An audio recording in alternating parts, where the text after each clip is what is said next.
Alright guys, so what we've got here is the Slambert Performance Engineering hitch, and I just figured I'd show you guys how easy it is to put on the car as opposed to trying to explain it. So basically what you get is the hitch itself, obviously. You get two sets of bolts that go into these two pins, which are what go into the toe points on the car. So I'm not going to be all wordy or anything. I'm just going to show you guys how this works. So the first thing you would do, obviously, is pop these caps off. And I will point out that one thing I did is these caps come with a little thing that kind of catches them from the factory so that they can kind of just hang like this if you temporarily pop them off to tow the car out for some reason. I just cut them off.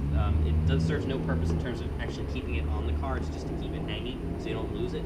But I pull them off entirely, so it was annoying to keep pulling this out every time I wanted to remove it. So pop these two things off, and then what you do is you take these two pins and just put them into the toe points on the car.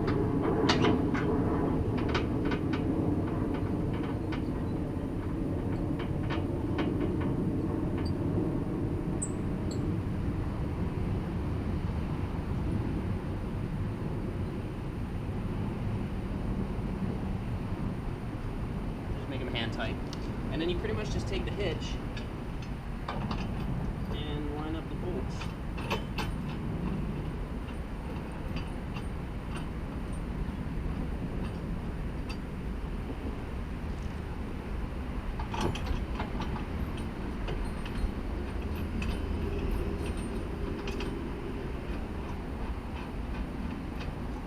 And then you take your two wrenches, and it would have been nice if this was the same size as this, but for some reason it isn't. And just give it a final kind of tightening. There's no real torque spec for these. It's just make them tight so they won't bag loose. This isn't going to be on the car at any given point in time. It's really probably not going to be on the car for more than 24 hours at a time anyway. So you don't really have to worry about them coming loose over the span of a month or two, unless you really don't plan on removing it from the car.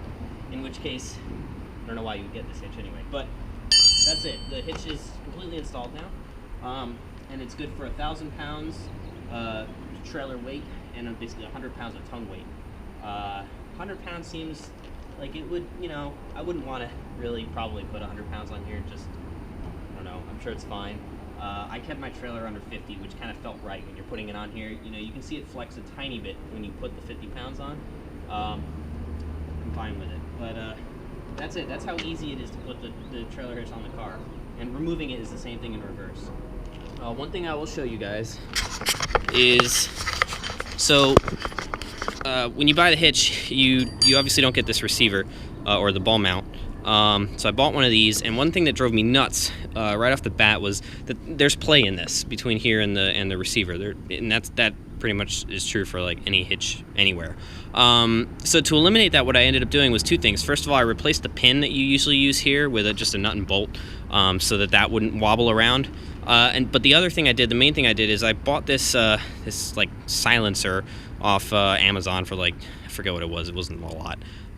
It really, at the end of the day, it's pretty much just a U